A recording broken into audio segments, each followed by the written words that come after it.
Welcome back, ladies and gentlemen, to my channel and to Microsoft Flight Simulator. And today all we're going to do is show you in the options how to map and set up a PlayStation 4 controller. So let's get straight into doing it. Now there are a couple of other settings that I changed as well. You can see I've got logos keys here.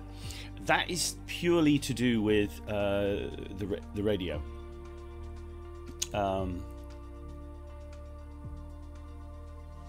It seems that it's deleted all of my other ones. That's interesting. So I go to the default keys, you can see there's lots of things assigned here. But when I go to my one,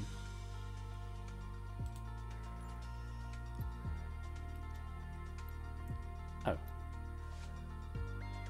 okay, everything is assigned as well. Fair enough. Essentials assigned. Yes, okay, it is all assigned. It just looked a bit weird there. It looked as if it had got rid of all my things. Now the only thing I changed was these here. ATC panel choice 0. All that is when you are talking to air traffic control, which is ATC, a little box appears up here, and in order to acknowledge whatever setting, you know, lots of different options appear. You have to push. You either click it with your mouse in game, which is annoying because you have to take your hand off the controller, or you have to push one of these buttons. Now, previously, just the normal numbers were set. I've added, so there are two controls that do the same thing. I've added num0 because it's just easier for me to kind of do that on the number pad. So I've added those in. Now I'll go through the keys towards the end, but just to let you know, that is what we've got. Now, as you can see in the wireless controller, I have this wireless controller profile set up. Now it automatically picks up your wireless controller when you plug it in. I would suggest that before you boot the game, have your PS4 controller connected via USB to your PC, and then it already knows it's there, so that's fine. Now I'm just going to go through the settings that I have set up currently that give me essentially everything that I need to do to fly a plane, to take off, land, deal with air traffic control, everything I need actually. So let us start, shall we? I will show you what I've got set up, and then I'll show you the process of doing it. Okay, so let's start with the camera because it is there. Camera mode switches, and it's weird because it's Microsoft. It doesn't tell you what the proper keys. So this is input 14 on the PlayStation 4 controller, which I can tell you is the touchpad. Okay, so I've set the camera mode switch just to the touchpad. That will switch you between cockpit view and the external view. Okay, so I've kept a couple of things the same. Whenever you're in the camera, let's open these up so you can see. The look commands are all the same, and for the exterior camera as well, the look commands are all the same, and they're all essentially mapped to the right joystick. Okay, so whenever you're playing the game, using the right joystick will look around. Okay, that's what it will do, and the left joystick will do your flight controls. And the flight controls are still active. It doesn't matter whether you're in the external camera or you're in the cockpit. Anything you do with the left stick will have a direct reaction on the airplane. Okay, so your left stick is, all the other controls are still working. Okay, so I've set the camera mode switch to 14. Now, just a quick one before we start on the way to clear things and get things done properly. Whenever you want to change something, the first thing to do it properly, and this is the only way I've worked out how to do it, is you have to click in there and it empties, so it's expecting you to put something else. Clear that input, then validate, and it will disappear. Okay, so we then need to change the filter because the one we want is now disappeared to all, and we want to come back and find this cockpit external view mode, We want to come back in here. You've got to click in that button and then push the touchpad and then validate. Okay, so that is essentially how you will change all of these controls. Okay, that is the process you have to do. You click into this line, you clear the input, then you validate, and then when you want to do one, you click in with the mouse again, you click in, you then do the input on the controller, which is the touchpad there, and then validate, and then that will save it. And then before you leave, obviously you apply and save everything anyway.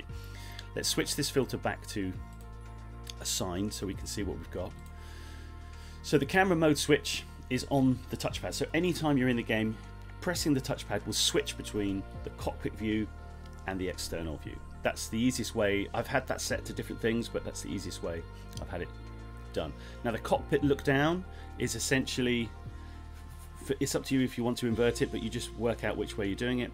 For me, that is right stick up. There you can see when I'm pushing right stick up, it's telling you what is set. That's quite good. So because I've got it not set to invert, looking up is up, looking down is down on the stick, looking left is left on the right stick, and looking right is right on the right stick. So all of these look commands are on the right stick. Up, down, left, right, and that will just change your viewpoint as we're doing it. Now the cockpit quick view right is right on the D-pad. So anytime you're in the external mode or the cockpit mode, pushing right on the D-pad will automatically look 90 degrees to the right, automatically, and left will automatically look 90 degrees to the left. And then reset cockpit view is 12. That is R3, so pushing down on the right stick, R3. So I've got the reset cockpit view for both the cockpit view and the external camera set to R3. So it's good to get a couple of these controls the same, so that it doesn't matter what view you're in, whether it's external camera or cockpit camera. Doing some of the same things will do the same thing whether you're in either of the viewpoints. Okay, so resetting the cockpit view is just going to put it back to the default view behind the plane, or if you're in the cockpit looking straight out, that's always R3. Now these ones are only for the internal camera. Previous pilot position down, next pilot position up on the D-pad. That just sort of shifts you closer to the panel, the instrument panel, or it pulls you back further in the seat.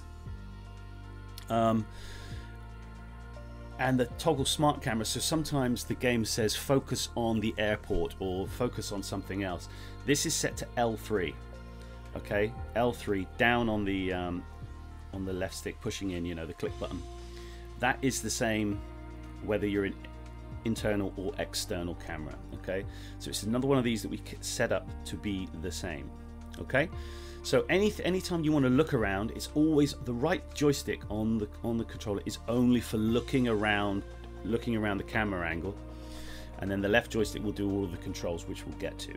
Okay, so let's close those down and go to the external camera, and you'll see it's very, very much the same. Reset the external view down on the right stick, it's R3, and then looking down, it's the same thing. If you want to look down, want to look up, you just move the right joystick however you want, and you can see what's mapped as you do it on the screen, which is pretty damn useful. So they're the camera modes that we've got set up. Very nice and easy, and they follow over whether you're in internal camera or the external camera. Okay, now the other thing that is necessary are the brakes.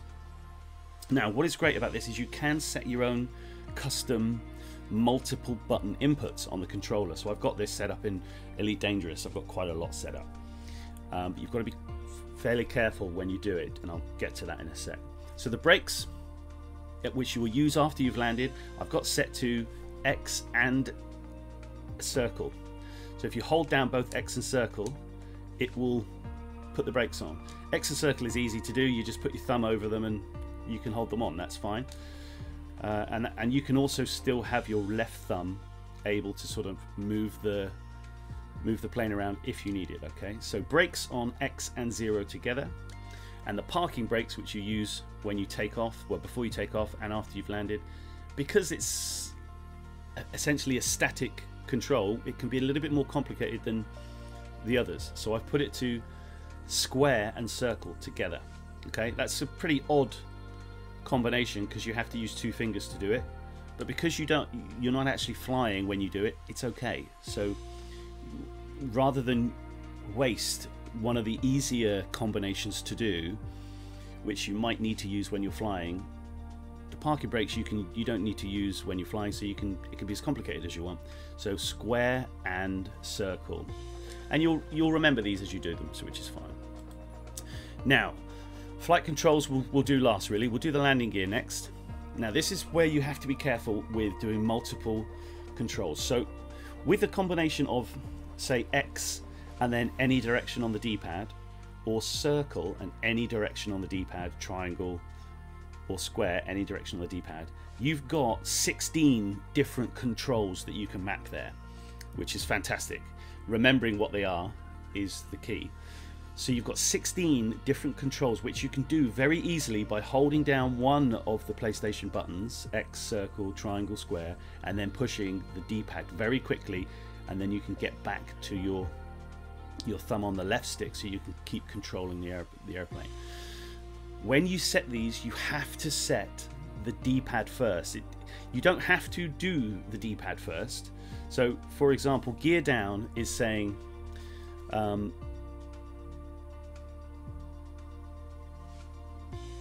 down +3, which is, I think it's the circle, is that right? Circle and down, there you go. And then gear up is circle and up, but for some reason it's got it set to up and 2, and 2 is the wrong button. So let's reset that. Let's clear that off. I don't know why that is there, because it's certainly not been flying like that. Now remember, when you've got this filter set to assigned, sometimes it's better just to leave it on all so you know what's going on. You could also just set a landing gear toggle, but I prefer to know what I'm doing. So let's click back into this, click into the input. Now if you put, what we're doing, gear up, if you do circle, which is button 3, and up, and validate that, in game when you try and set that off, it won't work. You have to do the D-pad first. I don't know why, it is just the way it is. Okay, so let's put D-pad up and circle, validate that. That will be absolutely fine. So gear down, we do down and circle, but you can hold down circle, which I'm holding down, and then push down and then push up. So I'm not letting go of circle, pushing down, pushing up. But when you set them in here, you have to put the D-pad first. So it's got to be D-pad plus the button. Why? Who knows? Anyway, there's your landing gear. That's all you need for that. Let's get back to assign so we can see what we're doing. Now the lights, you don't really need to worry about the lights too much. But sometimes if you are flying in dark conditions or nighttime, usually the lights will be on the plane anyway, so it's not a problem. And you can do some more settings for this, but what I want is to be able to see the instrument panel in front of me, because sometimes I can't, and sometimes there are specific instruments in the cockpit view that you can't see on the external view. For example, your vertical speed, your vertical gain, you know, how quickly you're ascending or descending. That's really important. So cabin lights, nice and easy. Hold down circle, it's off left, it is on right. That's all I've got set for the lights. Now power management, throttle is all we need. So I previously had the throttle on the trigger buttons, because you can sort of, because they're sort of incremental you know, buttons, you can sort of slowly increase it. But now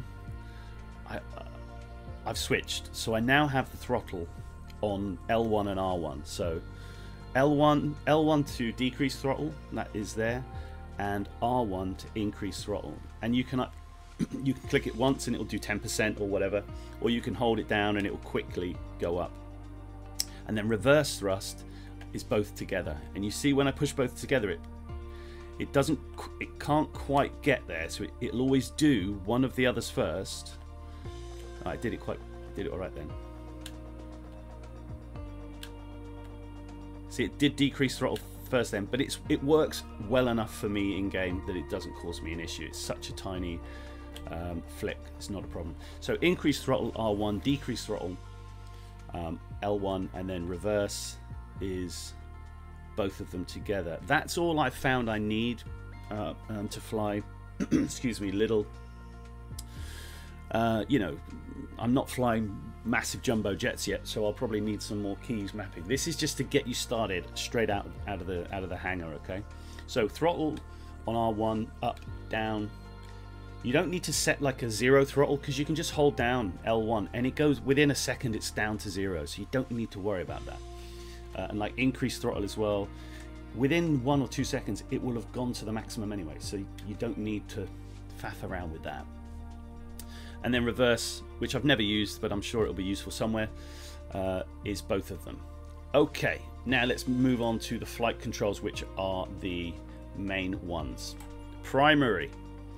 Now, the ailerons are your roll essentially, and I've got it left and right on the axis. But what you want is you just want to find the control that says ailerons axis, and then you don't have to do roll left, roll right. You just have to do ailerons axis and just push the left pad left or right. Okay, that's all you need to do. I'll show you. Click it. I'll clear it first. It'll disappear because I've got it on whatever. So we don't want aileron left, aileron right. We want the axis. Okay, and then we click into it. Click in here, and we'll go left, and we will validate, and it's in there. And with the elevator, you might want to reverse the axis. So if you push up, it goes down or whatever. It's actually the other way around. If you need to reverse it, if you want to push up and the plane lifts its nose, because in real life, if you pull back, which I've got set to down, it will go up. Okay, so you can play around with this, but the way I've got it set here with no reverse axis, if you pull down on the left stick, the nose will go up. Okay, why you would want to reverse left and right, that's just some bonkers nonsense, but you wouldn't want to do that. So all you need to do is set left and right, all you need to do is set the ailerons axis and just click left on the left stick, elevator axis and click up or down on the left stick. Now rudder left and rudder right. Now this is what changes the vertical rudder at the back of the plane, and it very quickly sort of spins the plane. If you imagine the plane is fixed through the middle of it, like it's on a stick right through the middle, it will spin it in the same plane, but it will sort of spin it sort of 45 degrees whichever way you're going. You'll see it when you do it, don't worry. You don't really use the rudder that much, because especially on the smaller planes, because it has such a huge impact on the way that the aircraft flies. Now I used to have this on L1 R1, but when you do that, it just falls, it flicks the rudder full, and it has a really violent movement. So I've now switched it to the trigger buttons, and I can find that with the trigger buttons I can just about get it where I sort of want it to be. I can just about get it doing what I want. So let's put this as a trigger, validate, this one trigger, the right trigger, validate. Now I don't know why they're not showing when I click them, but I can assure you I am clicking them, and they do what they're saying they're going to do when we do it. Okay, so that's what you want. You just choose your ailerons axis, which is your roll left and right, your elevator axis, which is your pitch nose down, pitch nose up, the rudder left and right, which is your sort of yaw, which is sort of if you hold your palm out like it's flying along, and then you sort of twist your wrist around. That's what that does. Okay, let's put that back. Secondary control surfaces. There's quite a lot of these. These are the only ones you really need, and this is to do with the flaps on the wings that assist you in gaining vertical lift, and all I've got those set to is X down to decrease and up to increase. They're literally, usually on each plane there are kind of 2 or 3 settings of a degree that the flaps come up. These are the big long things that are at the back of the wings that you see sometimes coming up and down.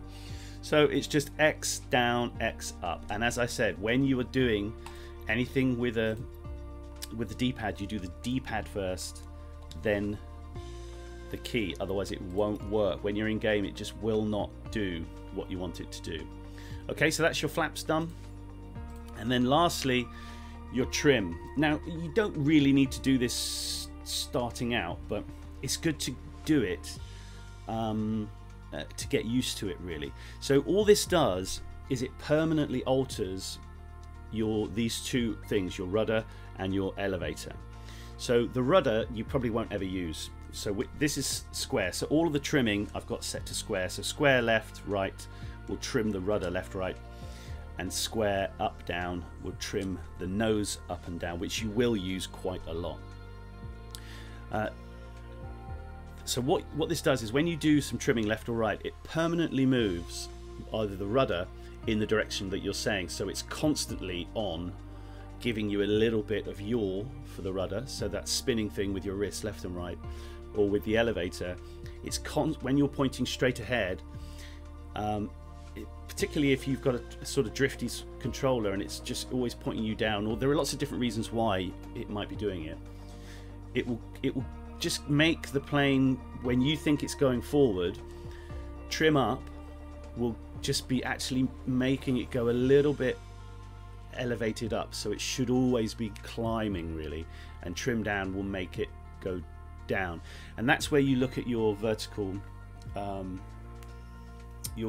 speed to see, when you think you're flying straight, if you are actually staying at 0, where you're not gaining any vertical, you're not gaining any height or losing any height, and you use the elevator trim particularly just to get that sorted, so that you can essentially let go of the controller and the plane will fly straight. Okay, they talk to you about this in the tutorial, so don't worry about that too much.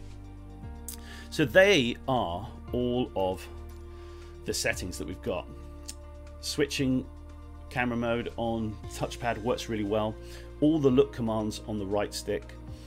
The quick views left and right on the D-pad on their own, fine. All reset cockpit views, all reset camera angles is R3 on everything. Pilot position up and down on the D-pad, fine. You don't even have to do that really, but I do use it a little bit just to have a little look around. Smart camera on L3, where it doesn't matter what camera mode you're in. Same thing here, reset is R3, looking around is fine. Brakes we've got set to X and 0, X and circle. Parking brakes is square and circle. Ailerons on the left stick, left and right. Elevator on the left stick, up and down. Rudder is on the trigger, trigger left, trigger right. Flaps is X and down or X and up. And all the trim on square, left, right, up, down. You'll only really use trim up and down just to get your straight and level flight working.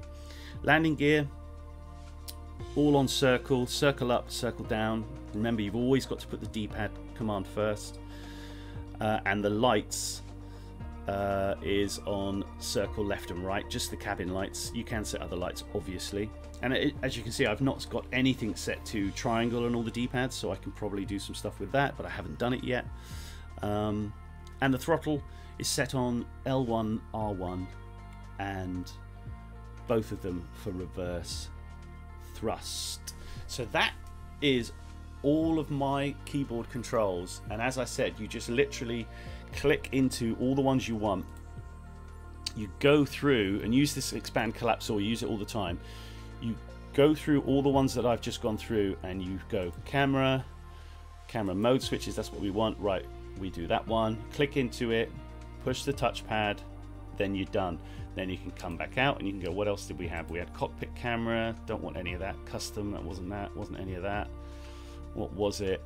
It wasn't that, it was look. So that's what it was, but we don't want the lockable one because that's not what it was. Here it is. Look down was that. Look left is that. Okay, so that's how you will go through and set up what you're doing. Now, just a quick note on the keyboard whilst we come over and have a look. If we go to the radio and look at the air traffic control choices, now when I was changing this is what happens. You click into, you can have 2 inputs for each different thing on the game. So we click in here and we say, okay, we say button 0 on the number just across the top of the keyboard is normal. Okay, that's fine, but I actually want it on the number pad. So you click in and you go, right, I'm going to put it on 0, and it says, whoa, hold on, in the default keyboard set up in the game, number pad 0 is also rudder left and slew pitch down. Okay, now these are, rudder left is when you're playing the game, slew pitch down is when you're looking on a particular camera angle. So you'll be like, whoa, hold on, what am I doing here? Doesn't matter, don't worry about it, you just do it. Okay, you just validate it, and because we're changing the default, it's going to say call it whatever, and I'm just going to call it delete this. Okay, so we've got this new profile now with this, and you're thinking, but hold on, if I do push that in the game, it's going to make the rudder go however which way. And yeah, you're right. So what we do is we go into select an input, scroll to where we want to find all the keyboard inputs, and we go number 0, and it will go number 0 is set to all of these different things. This is fantastic.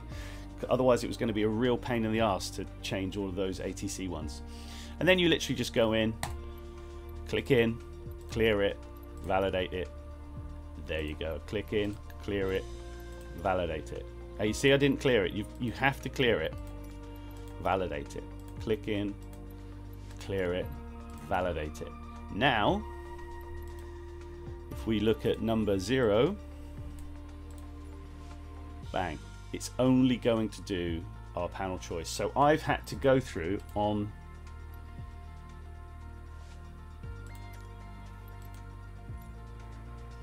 change profile. On mine, if I go to assigned, get rid of all these things, collapse all, radio, I've had to go through all those numbers and just clear everything else off. Because I use the controller to do the majority of what it was, it's not an issue for me. But if there are what's it called, conflictions, yes, I am English. If there are conflicts, or some of the key presses are conflicted with other ones, then you can nicely find whichever one you might have changed. So if we look for the space bar, where is the space bar?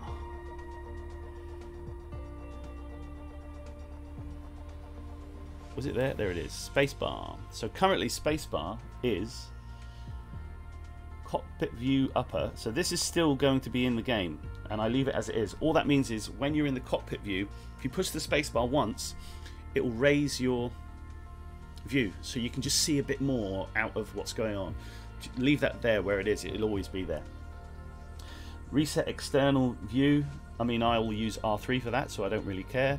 And the only other one is reset drone roll, but I don't use the drone camera anyway, so yeah, no worries. I don't really have to change them, because obviously pushing space won't do reset drone roll unless you are in the drone camera, okay? And it won't then do cockpit view upper because you won't be in the cockpit, you'll be in the drone view, okay?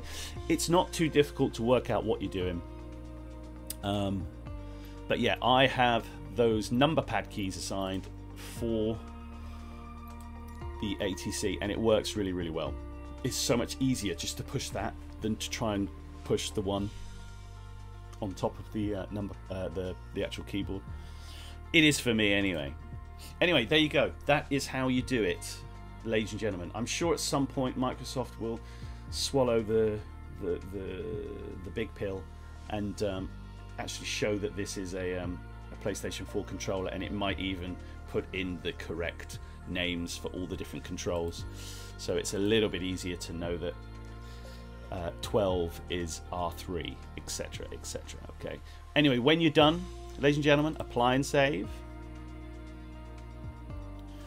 and then you can go back, and then you are ready to fly.